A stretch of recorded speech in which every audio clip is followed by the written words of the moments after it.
Chapter 7. Recovery and Relapse. Many people think that recovery is simply a matter of not using drugs. They consider a relapse a sign of complete failure, and long periods of abstinence as a sign of complete success. We in the recovery program of Narcotics Anonymous have found that this perception is too simplistic. After a member has had some involvement in our fellowship, a relapse may be the jarring experience that brings about a more rigorous application of the program. By the same token, we have observed some members who remain abstinent for long periods of time, whose dishonesty and self-deceit still prevent them from enjoying complete recovery and acceptance within society. Complete and continuous abstinence, however, in close association and identification with others in NA groups, is still the best ground for growth. Although all addicts are basically the same in kind, we do as individuals differ in degree of sickness and rate of recovery. There may be times when a relapse lays the groundwork for complete freedom. At other times, that freedom can only be achieved by a grim and obstinate willfulness to hang on to abstinence come hell or high water until a crisis passes.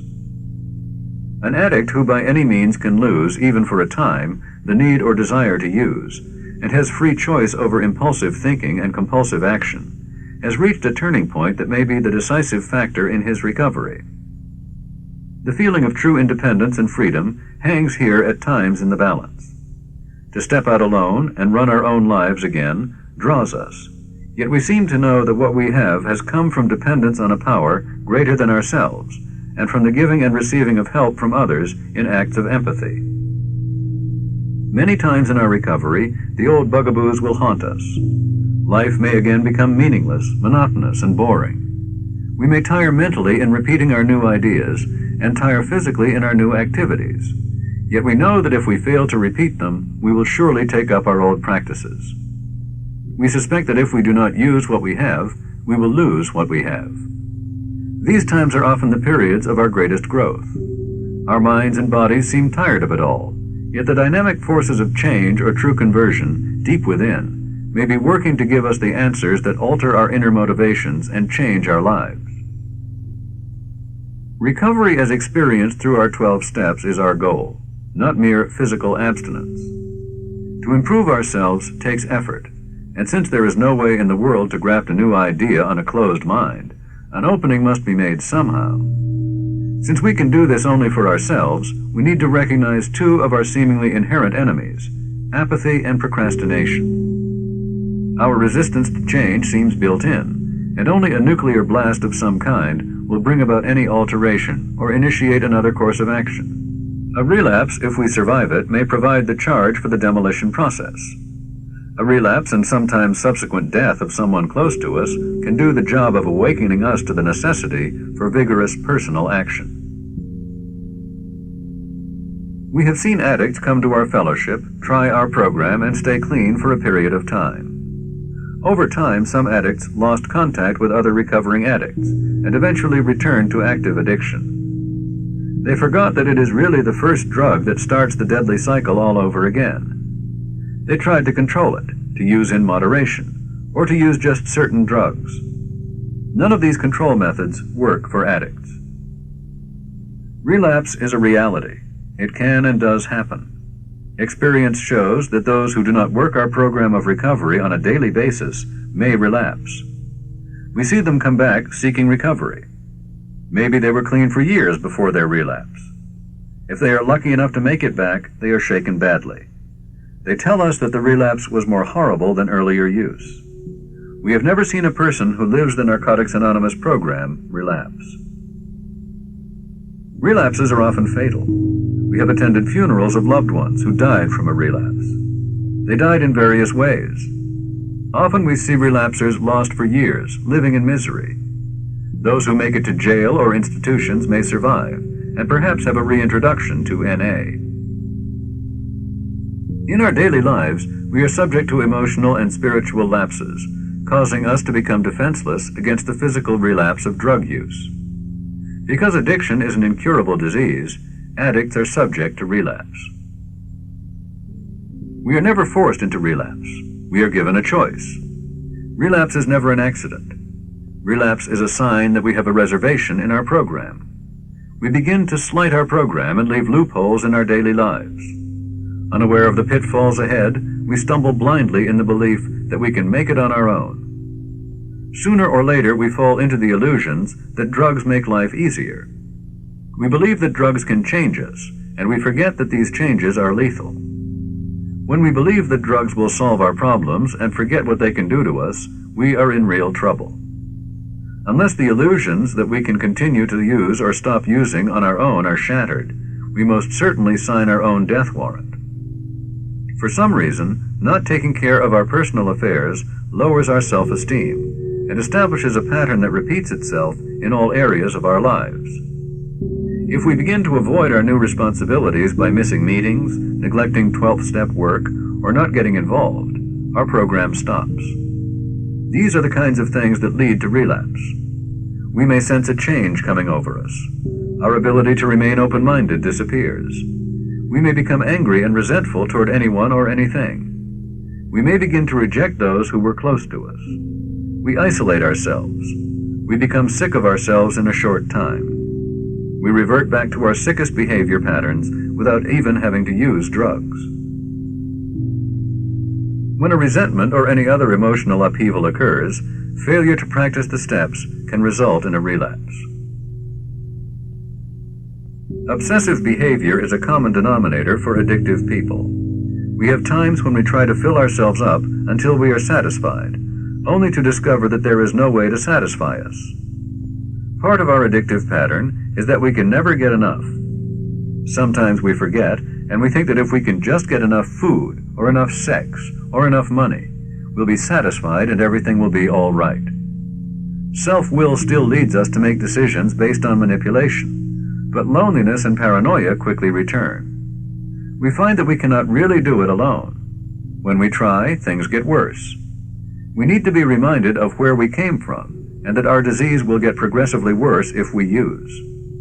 This is when we need the fellowship. We don't recover overnight. When we realize that we have made a bad decision or bad judgment, our inclination is to rationalize it. We often become extreme in our self-obsessive attempt to cover our tracks. We forget that we have a choice today. We get sicker. There is something in our self-destructive personalities that cries for failure. Most of us feel that we do not deserve to succeed. This is a common theme with addicts. Self-pity is one of the most destructive of defects. It will drain us of all positive energy. We focus on anything that isn't going our way and ignore all the beauty in our lives. With no real desire to improve our lives or even to live, we just keep going further and further down. Some of us never make it back. We must relearn many things that we have forgotten and develop a new approach to life if we are to survive. This is what Narcotics Anonymous is all about. It is about people who care about desperate dying addicts and who can, in time, teach them how to live without drugs. Many of us had difficulty coming into the fellowship because we did not understand that we have the disease of addiction. We sometimes see our past behavior as part of ourselves and not part of our disease. We take the first step. We admit that we are powerless over our addiction, that our lives have become unmanageable. Slowly things get better, and we start getting our confidence back. Our ego tells us that we can do it on our own. Things are getting better, and we think we really don't need this program. Cockiness is a red light indicator. The loneliness and paranoia will come back. We find out that we can't do it on our own, and things get worse. We really take the first step, this time internally. There will be times, however, when we really feel like using. We want to run, and we feel lousy. We need to be reminded of where we came from, and that it will be worse this time. This is when we need the program the most. We realize we must do something. When we forget the effort and the work that it took to get us a period of freedom in our lives, a lack of gratitude sinks in, and self-destruction begins again. Unless action is taken immediately, we run the risk of a relapse that threatens our very existence. Keeping our illusion of reality rather than using the tools of the program will return us to isolation. Loneliness will kill us inside, and the drugs that almost always come next may do the job completely. The symptoms and the feelings that we experienced at the end of our using will come back even stronger than before. This impact is sure to destroy us if we don't surrender ourselves to the NA program. Relapse can be the destructive force that kills us or leads us to the realization of who and what we really are. The eventual misery of using is not worth the temporary escape it might give us. For us, to use is to die, often in more ways than one. One of the biggest stumbling blocks to recovery seems to be placing unrealistic expectations on ourselves or others. Relationships can be a terribly painful area. We tend to fantasize and project what will happen. We get angry and resentful if our fantasies are not fulfilled. We forget that we are powerless over other people. The old thoughts and feelings of loneliness, despair, helplessness, and self-pity creep in. Thoughts of sponsors, meetings, literature, and all other positive input leave our consciousness. We have to keep our recovery first and our priorities in order. Writing about what we want, what we are asking for, what we get, and sharing this with our sponsor or another trusted person helps us to work through negative feelings. Letting others share their experience with us gives us hope that it does get better.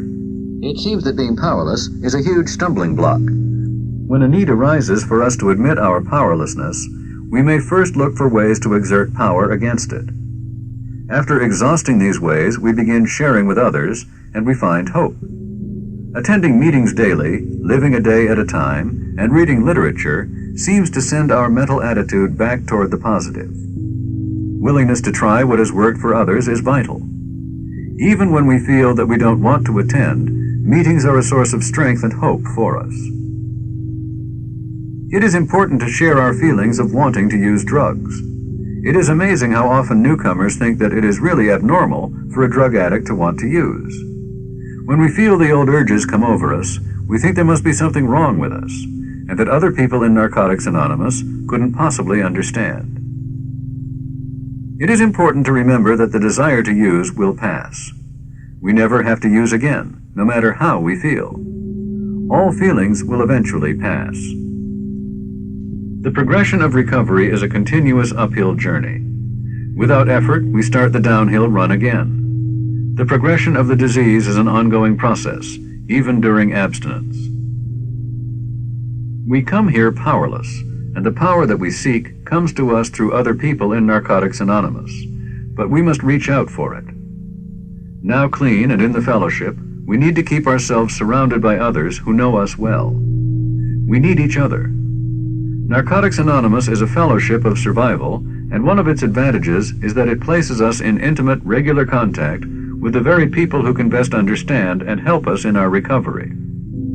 Good ideas and good intentions do not help if we fail to put them into action. Reaching out is the beginning of the struggle that will set us free. It will break down the walls that imprison us. A symptom of our disease is alienation, and honest sharing will free us to recover. We are grateful that we were made so welcome at meetings that we felt comfortable. Without staying clean and coming to those meetings, we would surely have a rougher time with the steps. Any use of drugs will interrupt the process of recovery. We find that the feeling we get from helping others motivates us to do better in our own lives. If we are hurting, and most of us do from time to time, we learn to ask for help. We find that pain shared is pain eased. Recovering addicts have insight and useful suggestions to offer. Recovery found in Narcotics Anonymous must come from within, and no one stays clean for anyone but themselves. In our disease, we are dealing with a destructive, violent power greater than ourselves that can lead to relapse. If we have relapsed, it is important to keep in mind that we must get back to meetings as soon as possible. Otherwise, we may have only months, days, or hours before we reach a threshold where we are gone beyond recall. Our disease is so cunning that it can get us into impossible situations. When it does, we come back to the program if we can, while we can. Once we use, we are under the control of our disease. We can never fully recover, no matter how long we stay clean. Complacency is the enemy of members with substantial clean time. If we remain complacent for long, the recovery process ceases. The disease will manifest apparent symptoms in us. Denial returns, along with obsession and compulsion. Guilt, remorse, fear, and pride may become unbearable. Soon we reach a place where our backs are against the wall. Denial and the first step conflict in our minds. If we let the obsession of using overcome us, we are doomed. Only a complete and total acceptance of the first step can save us. We must totally surrender ourselves to the program. The first thing to do is to stay clean. This makes the other stages of recovery possible. As long as we stay clean, no matter what, we have the greatest possible advantage over our disease. For this, we are grateful. Many of us get clean in a protected environment, such as a rehabilitation center or recovery house. When we re-enter the world, we feel lost, confused, and vulnerable. Going to meetings as often as possible will reduce the shock of change. Meetings provide a safe place to share with others. We begin to live the program. We learn to apply spiritual principles in our lives. We must use what we learn, or we will lose it in a relapse. Many of us would have had nowhere else to go if we could not have trusted NA groups and members. At first, we were both captivated and intimidated by the fellowship. No longer comfortable with our using friends, we were not yet at home in the meetings. We began to lose our fear through the experience of sharing. The more we shared, the more our fears slipped away. We shared for this reason. Growth means change. Spiritual maintenance means ongoing recovery. Isolation is dangerous to spiritual growth. Those of us who find the fellowship and begin to live the steps develop relationships with others. As we grow, we learn to overcome the tendency to run and hide from ourselves and our feelings. Being honest about our feelings helps others to identify with us. We find that when we communicate honestly, we reach others. Honesty takes practice, and none of us claims to be perfect. When we feel trapped or pressured, it takes great spiritual and emotional strength to be honest. Sharing with others keeps us from feeling isolated and alone. This process is a creative action of the Spirit. When we work the program, we are living the steps daily. This gives us experience in applying spiritual principles. The experience that we gain with time helps our ongoing recovery.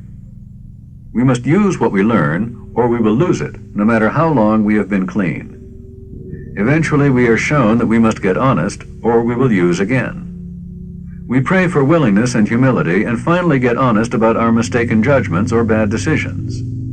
We tell those we have harmed that we were to blame, and make whatever amends are necessary. Now we are in the solution again. We are working the program. It becomes easier to work the program now. We know that the steps help prevent relapse. Relapsers may also fall into another trap. We may doubt that we can stop using and stay clean. We can never stay clean on our own. Frustrated, we cry, "I cannot do it." We beat ourselves as we come back into the program. We imagine that our fellow members will not respect the courage it takes to come back. We have learned the utmost respect for that type of courage. We applaud heartily. It is not shameful to relapse. The shame is in not coming back. We must smash the illusion that we can do it alone. Another type of relapse happens when being clean is not the top priority. Staying clean must always come first. At times, we all experience difficulty in our recovery. Emotional lapses result when we don't practice what we have learned. Those who make it through these times show a courage not their own. After coming through one of these periods, we can readily agree that it is always darkest before the dawn. Once we get through a difficult time clean, we are given a tool of recovery that we can use again and again. If we relapse, we may feel guilt and embarrassment. Our relapse is embarrassing, but we cannot save our face and our ass at the same time. We find that it is best to get back on the program as soon as possible. It is better to swallow our pride than to die or to go permanently insane. As long as we maintain an attitude of thankfulness for being clean, we find it is easier to remain clean. The best way to express gratitude is by carrying the message of our experience, strength, and hope to the still suffering addict. We are ready to work with any suffering addict. Living the program on a daily basis provides many valuable experiences. If we are plagued by an obsession to use, experience has taught us to call a fellow recovering addict and get to a meeting. Using addicts are self-centered, angry, frightened, and lonely people. In recovery, we experience spiritual growth. While using, we were dishonest, self-seeking, and often institutionalized. The program allows us to become responsible and productive members of society. As we begin to function in society, our creative freedom helps us sort our priorities and do the basic things first. Daily practice of our 12-step program enables us to change from what we were to people guided by a higher power. With the help of our sponsor or spiritual advisor, gradually we learn to trust and depend on our higher power.